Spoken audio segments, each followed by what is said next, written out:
بسم الله. السلام عليكم ورحمة الله. إن الحمد لله نحمده ونستعينه ونستغفره ونعوذ بالله من شرور أنفسنا ومن سيئات أعمالنا.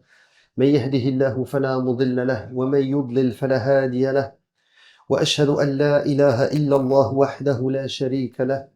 وأشهد أن محمدا عبده ورسوله صلى الله عليه وعلى آله وصحبه أجمعين. Le titre de cette conférence, parlons mariage. Ce que on vous a pas dit dans les romans, dans les séries, dans les films, dans les réseaux sociaux, sur les réseaux sociaux. Il y a quelques années, j'ai remarqué qu'un frère était en train de donner des conseils sur le mariage à plusieurs jeunes. Ce frère qui était dans la trentaine, je l'ai interpellé. J'ai dit, sur quelle base tu leur donnes des conseils? Il m'a dit, Wallah ya Cheikh, vous savez que j'ai déjà divorcé une première fois, j'ai divorcé une deuxième fois, j'ai divorcé une troisième fois, je suis rendu à ma deuxième femme et j'ai divorcé elle 3 fois, je peux plus me remarier avec elle, à moins qu'elle se marie avec quelqu'un d'autre. Donc, ce que je suis en train de leur montrer, c'est comment ne pas faire les erreurs que j'ai déjà faites. Allahumma barik. Donc, cet expert en divorce était en train de donner des conseils aux jeunes pour leur montrer comment ne pas divorcer alors que lui-même était un expert dans le divorce. Les jeunes sont fascinés, je dis les jeunes, mais j'ai devant moi beaucoup de frères qui sont mariés. Je présume qu'ils cherchent une deuxième épouse. Troisième, Allah barik. Donc, les jeunes, surtout pratiquants, sont fascinés par le mariage. Il y a une sorte de fascination, il y a une fixation sur ce sujet. Ils parlent de mariage à longueur de journée. Chaque fois que les jeunes sont en train de, excusez-moi le terme, de chiller, de boire un thé, un café, ils parlent de mariage. Ce qui veut dire que le mariage a encore la cote dans le monde musulman. Ce qui est une bonne chose. Parce que vous savez, en Occident, le mariage est en voie de disparition. Dans le monde musulman, au contraire, alhamdoulilah, ce qui est une bonne chose, c'est que les jeunes veulent se marier, mais faute de moyens dans nos pays, le mariage se fait de plus en plus tard. Et ça, je dirais, c'est la première problématique. Et il y a toute une attaque concertée des féministes, de l'Occident, de certaines associations qui veulent que le mariage se fasse plus tard. Bien entendu, je n'entrerai pas dans le complotisme. Vous savez, Trump, il vient d'envoyer un mémorandum à l'Europe pour leur dire Make Europe great again. Arrêtez l'immigration de l'Afrique et de l'Asie.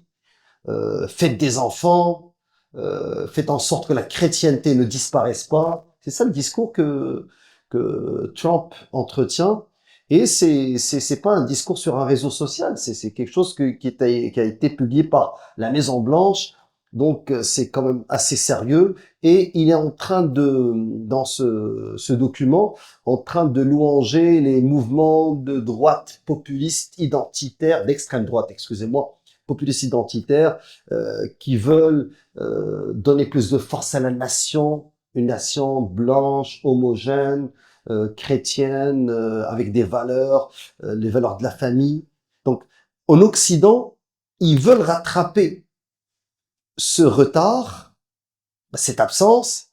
Ils veulent trouver une solution à la disparition du mariage dans nos pays. Je parle des pays musulmans, Maghreb, Sahel, Asie. Le mariage a toujours la cote. Les jeunes veulent se marier. Je me rappelle il y a quelques années, c'était en 92, j'étais en voyage en Égypte. Et j'étais avec des jeunes, étant à l'époque aussi jeune, et j'ai remarqué que lorsqu'ils se promenaient à Alexandrie, Skandaria, à Ismaïlia, Al-Qahira, les jeunes, qu'est-ce qu'ils faisaient? Ils s'en allaient dans le boulevard des bijoutiers. et ils regardaient les bagues, les bracelets qu'ils devaient acheter pour se marier. C'était ça leur promenade. Au lieu de se promener sur le bord de la mer, Debla ou j'ai regardé, j'ai dit, subhanallah, moi, Casablanca, je vais pas laisser ça. Il n'y avait pas cette culture. Mais en Égypte, les jeunes voulaient se marier, subhanallah. Et je parle de 19 ans, 20 ans. Hein. C'est-à-dire, à l'époque, ils veulent se marier par tous les moyens. Ils cherchaient à... Alors que moi, ce que j'avais laissé au Maroc, par exemple, à 18, 19 ans, les gens pensent pas encore au mariage, je parle des gars. Donc, la problématique dans le monde musulman aujourd'hui, le mariage a la cote, mais il se fait de plus en plus tard. Il se fait pas, c'est plus le mariage précoce. Qu'est-ce qu'on veut dire par mariage précoce? Ce qui est le cas ici. Ici, j'ai une autre problématique. Ici, j'ai des jeunes qui m'écrivent, beaucoup de jeunes étudiantes, Cheikh, est-ce que je suis obligé de terminer le cégep? Est-ce que je suis obligé d'aller chercher un diplôme universitaire? Mon père m'oblige à étudier, je veux me marier. Donc, toutes les féministes ici au Québec, les gens qui disent « Ah, les musulmans veulent marier leur fille », c'est faux. Ici, c'est le contraire. J'ai des parents maghrébins qui poussent leurs filles à aller chercher un diplôme universitaire. Et wallahi, j'ai des filles qui m'écrivent « Cher, est-ce que je suis obligé d'étudier? Je veux me marier. » Donc, subhanallah, c'est le contraire de ce qui se passe dans nos pays d'origine. Dans nos pays d'origine, il n'y a pas les moyens. Ici, il y a les moyens. Et le jeune pratiquant, dès que il a pas les moyens, dès qu'il a envie de se marier, qu'il trouve une fille qui correspond à ce qu'il cherche, il veut commencer. Donc, est-ce que c'est bien de se marier tôt? Faut-il se marier plus à un certain âge de maturité? Qu'est-ce qu'on entend par la maturité? Je vous dirais que le mariage précoce, ce qu'on appelle précoce, parce que certains précoces vont dire que c'est péjoratif, est une ni'ma. Moi-même, je me suis marié au début de ma vingtaine, et alhamdoulilah, aujourd'hui, ma relation avec mes enfants, qui ont 24, 22, 20, c'est une relation où est-ce qu'il n'y a pas, je ne sens pas qu'il y a un conflit de génération. Et ça, c'est très important. Parce que, vous savez, le monde aujourd'hui est un monde qui évolue à une vitesse fulgurante. Et le clivage générationnel fait en sorte qu'on a des familles où est-ce que ce qui lie les personnes, c'est le toit. C'est même plus les repas, même plus la prière. Donc c'est une famille en apparence, mais c'est des colocataires. Donc le fait de se marier tôt est une grande bénédiction et ça permet aux jeunes de ne pas tomber dans le haram, d'éviter le péché. Ça permet d'avoir, comme j'ai dit, des enfants qui n'avaient pas un grand décalage au niveau des générations, au niveau de l'âge. Donc c'est une excellente chose, à mon humble avis, mais qui doit être encadrée. Et le Rasoul, alayhi salatu wassalam, il a dit « Ya ma'shara al-shabab, man istata'a minkum al-ba'a, falyatazawwaj » ou comme qala alayhi salatu wassalam. Donc, oh les jeunes, celui qui a les capacités qui se marie. Les capacités, le ba'a, capacité physique, capacité financière. Donc, la chose à faire, c'est se marier. Aujourd'hui, c'est une halqa qui n'est pas halqa sur le fiqh, du mariage, fiqh al-nikah, mais parlons du mariage, des choses qu'on vous dit pas. La première des choses, souvent on répète aux jeunes que il faut se marier, c'est important, mais peut-être qu'il y a généralement les chouïrs, ils vont vous dire que se marier, c'est compléter sa religion. Le Rasoul alayhi salatu wassalam, il a dit من رزقه الله امرأة صالحة فقد أعانه على شطر دينه فليتق الله في الشطر الباقي. Donc le messager ça m'a dit celui qui se voit octroyer de la part d'Allah une femme vertueuse doit savoir qu'Allah l'a aidé à accomplir la moitié de sa religion. Qu'il craigne alors Allah pour l'accomplissement de la moitié restante. Hadith qui a été déclaré Hassanun li ghayrihi par Cheikh Al-Albani. Donc, le hadith, certains ont dit qu'il n'est pas authentique, mais huwa Hassan, il est bon. Cheikh Al-Albani a déclaré bon. D'autres savants l'ont déclaré, comme Al-Haythami, Ibn al-Jawzi, l'Iraqi, ils l'ont déclaré faible. Mais en tout cas, la raison du mariage, pourquoi on se marie. Regardez, avant, on vivait dans une société dans laquelle la famille était la valeur importante. Il y avait la tribu, le qabila, la grande famille, l'usra. Donc l'individu était un rouage de ce tissu social. Et si vous regardez votre grand-mère, moi la mienne elle s'était mariée à 12 ans, elle jouait encore. Quand je parlez à vos grands-parents, vous allez voir que ils se sont mariés parce qu'ils devaient se marier, puis ils ont fait des enfants. Alhamdoulilah, ils ont eu des enfants, ils ont vécu heureux, mais l'individu n'avait presque pas de place et il devait se sacrifier pour la famille, pour les enfants. Aujourd'hui, on est dans une autre dynamique. C'est l'opposé de cette génération. Aujourd'hui, c'est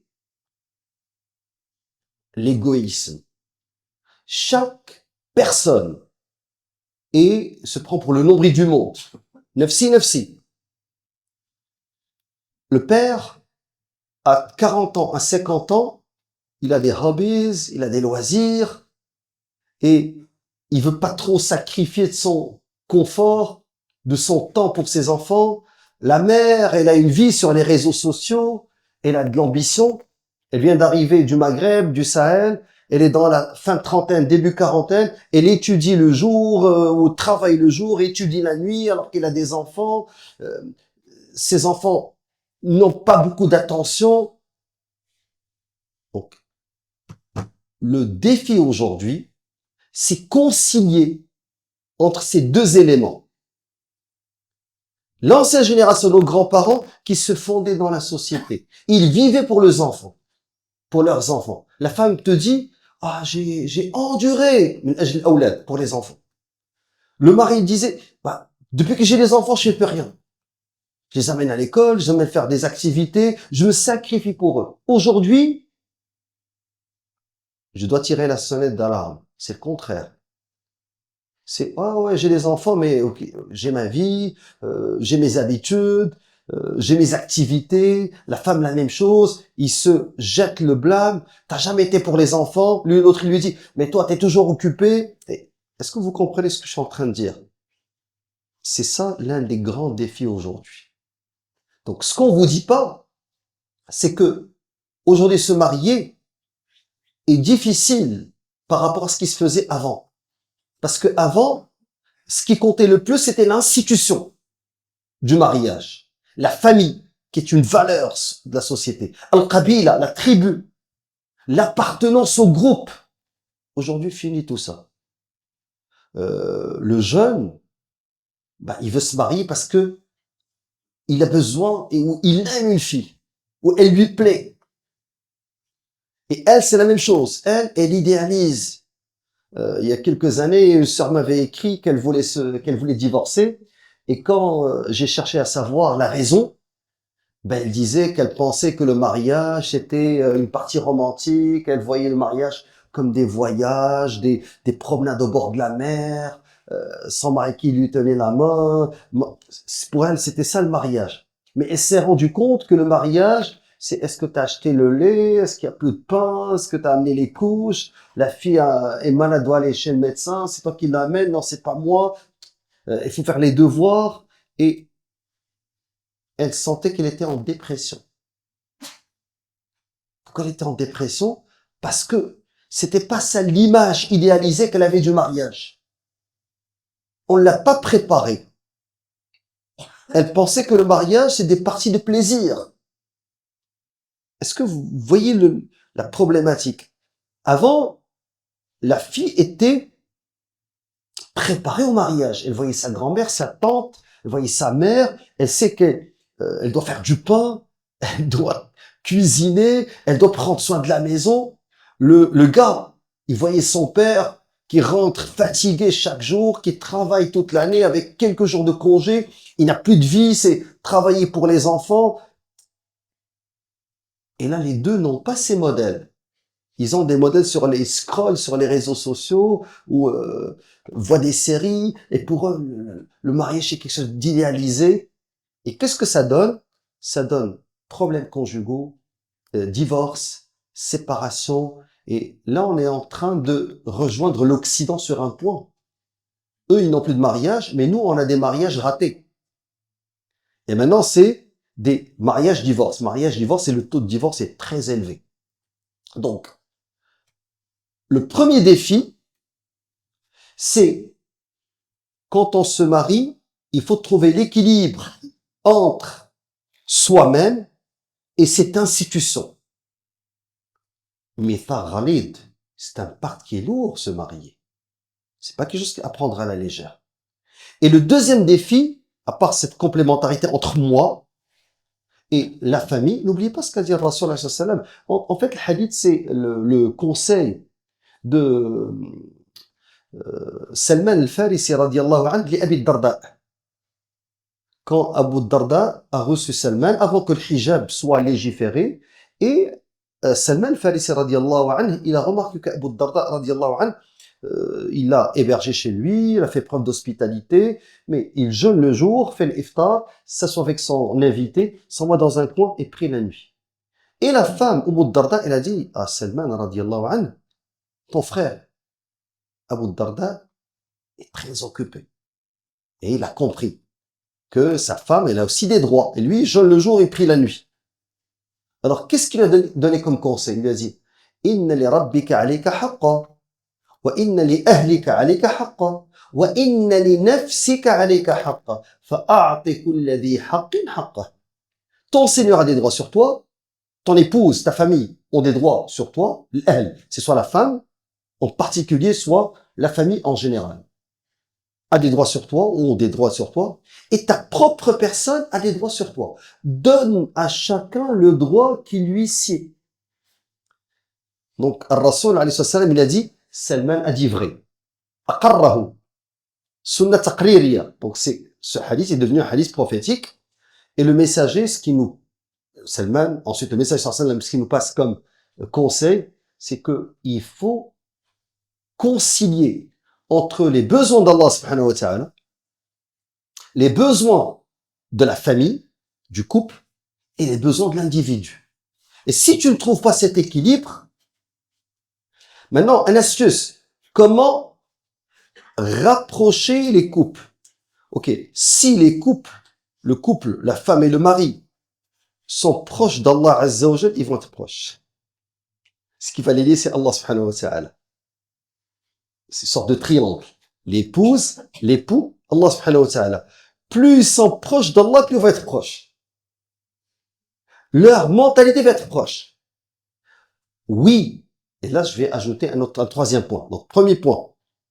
C'est avant, il y avait la famille et tout. Et maintenant, on est rendu dans l'individu. Trouver l'équilibre. Le troisième point que j'aimerais ajouter, c'est lorsque lorsqu'il y a une famille, lorsque la famille prend naissance, que le couple se fait, ou bien avant d'aller vers le couple, avant même que le couple prenne naissance. Le deuxième point, c'était accorder à l'individu, accorder au couple et accorder à Allah subhanahu wa ta'ala les droits qu'il mérite. Le troisième point que j'aimerais aborder, c'est que il y a un élément que vous n'allez pas trouver dans les livres.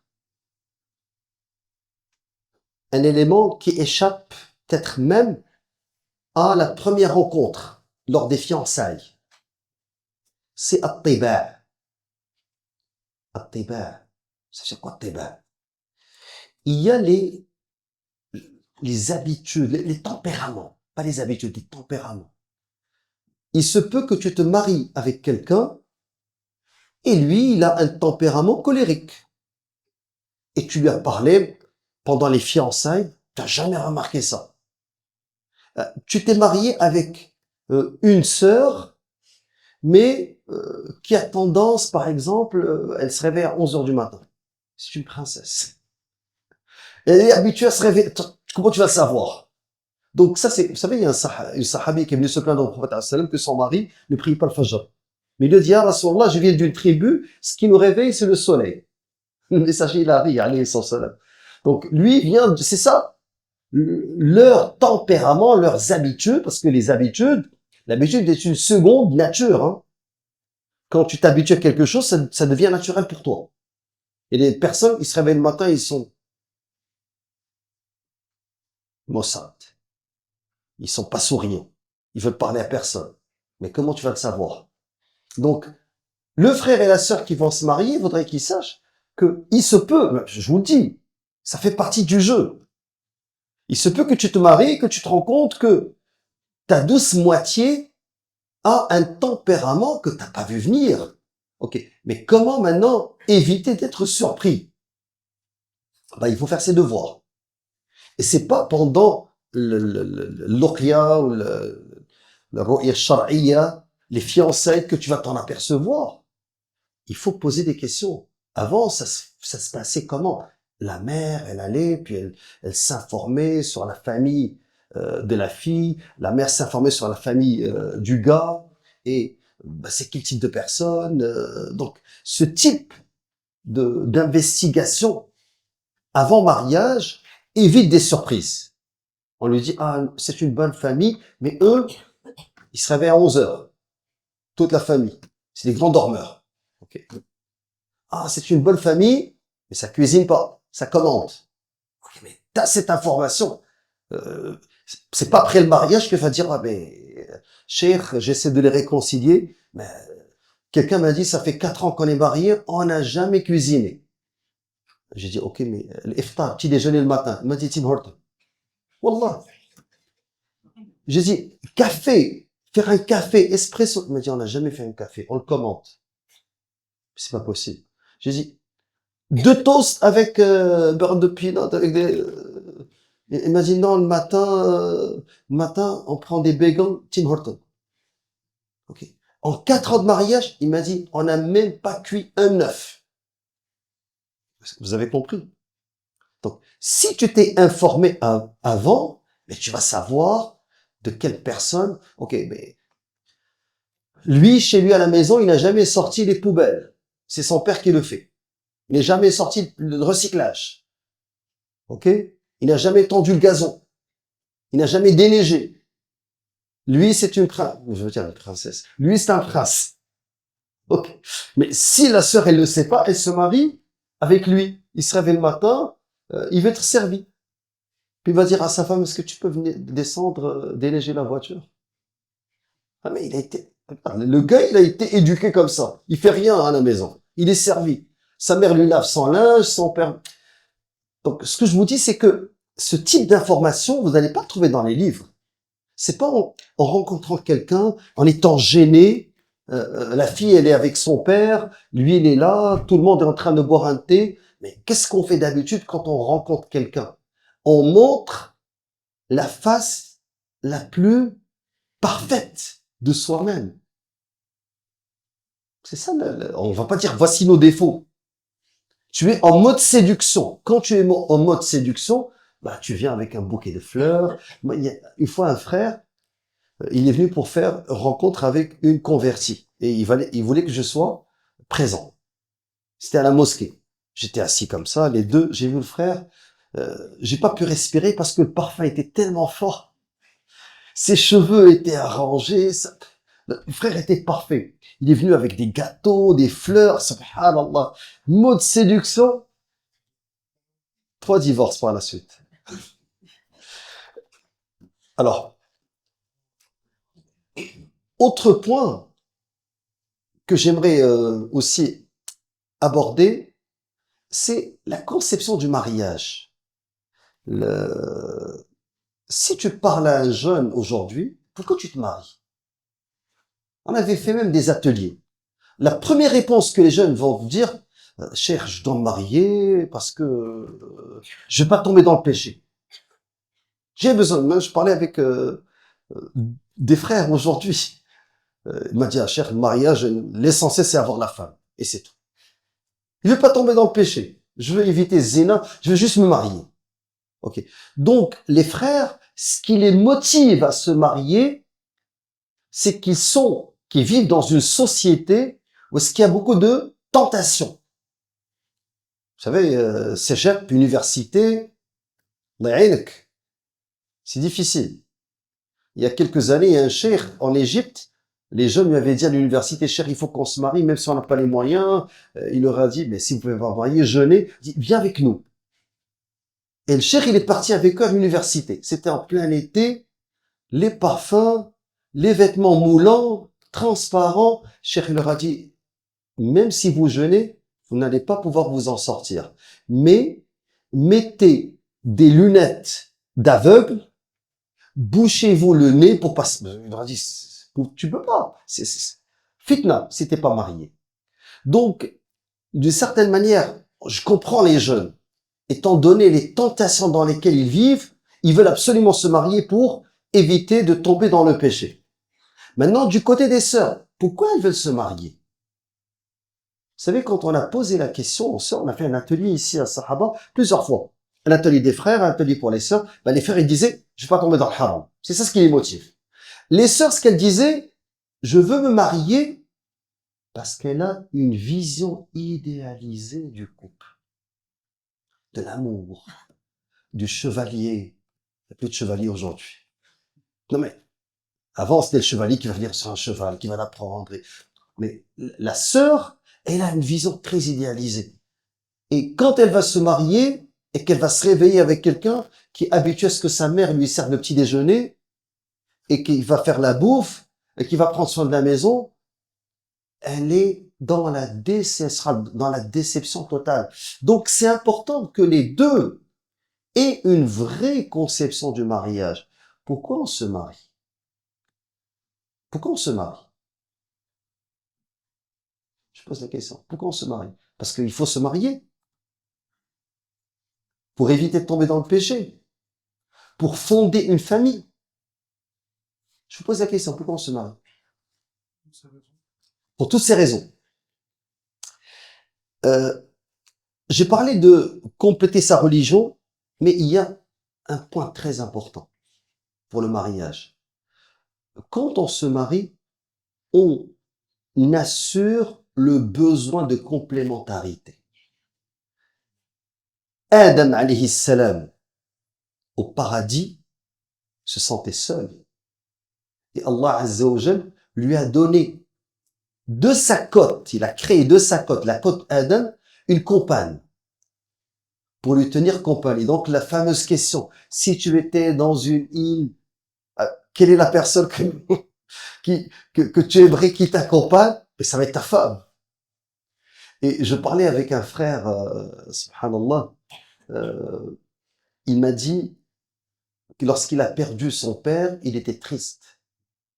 Lorsqu'il a perdu sa mère, il m'a dit, j'étais rien qui remplace une mère. Il m'a dit, j'étais très triste. Il m'a dit, lorsque j'ai perdu mon épouse, il m'a dit, Wallahi, j'ai senti qu'une partie de moi-même était partie. Au point que je me suis remarié après elle, peut-être 15, 17, 18 fois, que j'ai dû avoir, il m'a dit, après elle, 3 femmes en même temps. Il est devenu polygame, juste pour la remplacer. Et certains risent, d'autres... mais je vous dis, c'est pas une histoire inventée, c'est une histoire vraie.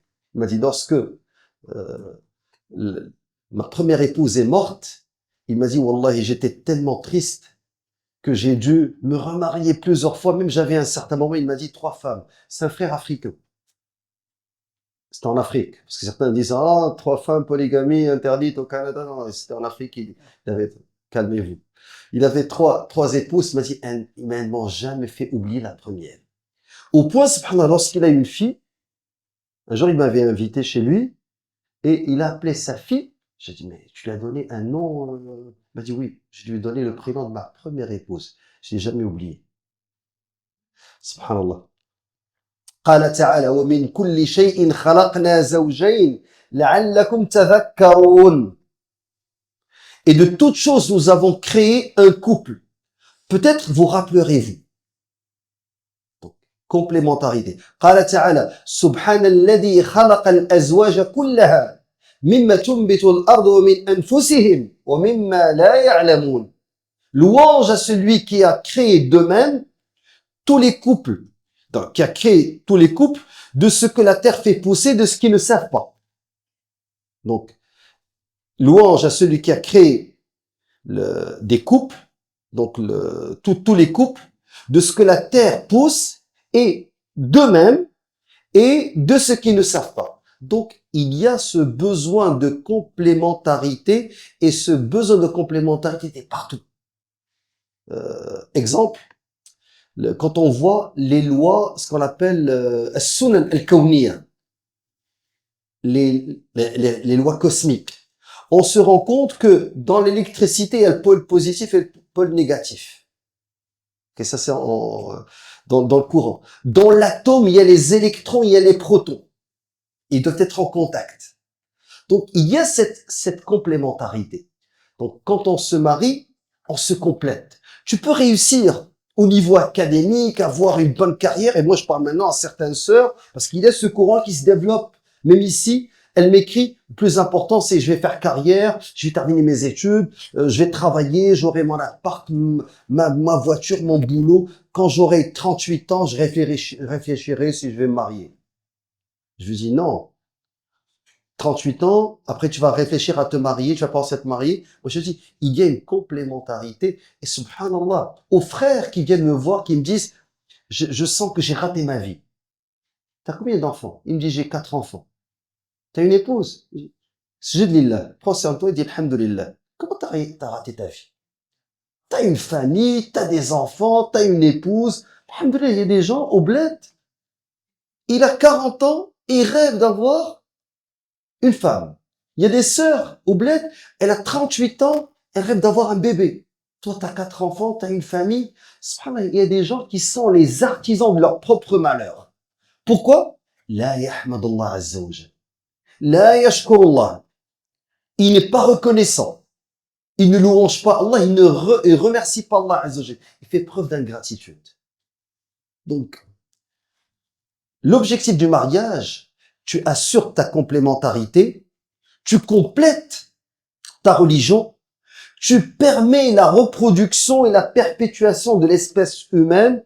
Allah Azza wa Jal, dans le Coran, quand il a parlé de Zakaria, il a dit « Rabbi la tadhabni fardan, wa anta khayrul warithin » Donc, Seigneur, ne me laisse pas seul. Donc, dua. Et فهب لي من لدنك وليا يرثني ويرث من آل يعقوب واجعله ربي رضيا. Donc il invoque Allah Azza wa Jal pour lui donner, ça fait un garçon, subhanallah, quand tu prends ton fils pour la première fois, vous allez voir subhanallah, ce sentiment d'avoir une partie de toi-même qui est entre tes mains. الحمد لله الذي وهب لي على الكبر إسماعيل وإسحاق إن ربي لسميع الدعاء. Ibrahim alayhi salam, âgé, qui remercie Allah Azza wa Jal de lui avoir donné Ismaïl et Ishaq. Et والله جعل لكم من أنفسكم أزواجا وجعل لكم من أزواجكم بنين وحفدا ورزقكم من الطيبات. Allah vous a fait à partir de vous-même des conjoints et de vos conjoints, il vous a donné des enfants et des petits-enfants. Et il vous attribue de bonnes choses. Croit-il donc au faux et nie-t-il le bienfait d'Allah? Donc, permet, et Rasul alayhi salatu wassalam, qu'est-ce qu'il disait? Tazawwaju, mariez-vous. Fa inni mukathirun bikumul umam. Wa la takunu karahbaniyati nasara. Mariez-vous et procréez afin que je puisse être fier de votre grand nombre devant les autres nations le jour du jugement, et ne tombez pas dans le monachisme des chrétiens. Donc, pour toutes ces raisons, on se marie. Mais moi, j'aimerais aussi ajouter, quand tu te maries, tu renforces ta foi. Ar-Rasul alayhi salatu wassalam, et tu contribues à ton propre bonheur. Il a dit, ad-dunya mata' wa khayru mata'iha al-mar'atu as-salihah. la vie ici-bas est un bienfait. Et le meilleur de ces bienfaits, c'est la femme vertueuse. Et il a dit, arba'a min as-sa'ada, 4 choses font partie du bonheur. Al-mar'atu as-salihah. Il a cité la première, c'est la femme vertueuse. Ça, elle fait partie du bonheur. Wal-maskanu al-wasi', la grande demeure. Wal-jaru as-salih, donc le voisin, le bon voisin. Wal-markabu al-hani, et avoir une monture confortable, c'est-à-dire un moyen de transport. Cinquièmement, toujours la cinquième raison pour qu'on se marie. Le mariage renforce les relations sociales. Se marier, c'est créer des liens, ce qu'on appelle al-musahara. Donc, il y a 3 types de liens en islam. Il y a al-nasab, les liens de sang. Il y a al-radara, les liens d'allaitement. Et il y a al-musahara. Donc, il y a 2 familles. Quand les 2 se marient, ça devient une grande famille. Tu élargis ta famille, subhanallah. Et j'aimerais ajouter un dernier point. Quand on se marie, faudrait dépasser son propre ego et penser à contribuer à l'essor de l'islam. Penser à former la génération de l'Quds. Penser à faire en sorte que l'islam redevienne ce qu'il était dans les autres siècles. Penser, parce que regardez, le califat, al-khilafa, elle reviendra pas d'un seul coup. Salah ad-Din al-Ayyubi fait partie du rouage, rahmatullah alayh, de Nur-Din Zanki. Nur-Din Zanki, qu'on surnommait al-Shahid, le martyr, il a commencé par instaurer al-Madaris, les écoles. Il préparait comment reprendre al-Quds. Parce que regardez, al-Bawsala, la boussole, pour savoir est-ce que la communauté musulmane, la Ummah, se porte bien, c'est est-ce que le Quds est entre les mains des musulmans. À travers l'histoire, quand le Quds est entre les mains des musulmans, les musulmans sont forts. Quand le Quds est entre les mains des chrétiens ou des juifs, c'est récent ça, parce que c'était surtout les chrétiens, ça veut dire que la Ummah est faible. Donc, notre force, nous les musulmans, c'est Al-Quds. Il faudrait que le Quds soit entre les mains des musulmans. Et pour ressusciter Al-Quds, Nur-Din Zanki, il a commencé par Al-Madrasa, les écoles. Partout, il a fait des écoles. Coran, Sunnah. Coran, Sunnah. Former cette génération. Donc, quand tu te maries, pense à ça. Tu es en train de former la génération qui reprendra le Quds, Inch'Allah, un jour. Fais-le pour Allah Azza wa Jal. Et ça va dépasser ton propre ego. Ah, les deux, vous avez une vision. Vous savez, on dit que s'aimer, c'est pas se regarder. Se regarder les yeux dans les yeux. S'aimer, c'est regarder vers la même direction. On a le même objectif. Quand vous avez le même objectif, ton épouse devient ta compagne dans cette vie. Elle t'accompagne et tu l'accompagnes. Et vous avez, avant, nos grands-parents, c'était les enfants. On reste ensemble pour les enfants. Maintenant, le pratiquant qui se marie, la pratiquante qui se marie, il se marie pas seulement pour le propre bonheur. Je ne dis pas qu'il faut pas qu'il y ait un bonheur, attention. C'est tout ça. Mais aussi, il faut ajouter cet ingrédient. Et ça fait en sorte que ça va renforcer les liens entre le couple. Donc, si j'ai à résumer ce que j'ai dit jusqu'à maintenant, premièrement, remettre le mariage sur les règles d'antan. Quand je dis les règles d'antan, au temps du prophète alayhi salatu wassalam, il se mariait pour le plaisir, pour la famille, pour un objectif qui était celui de former la première génération de l'islam.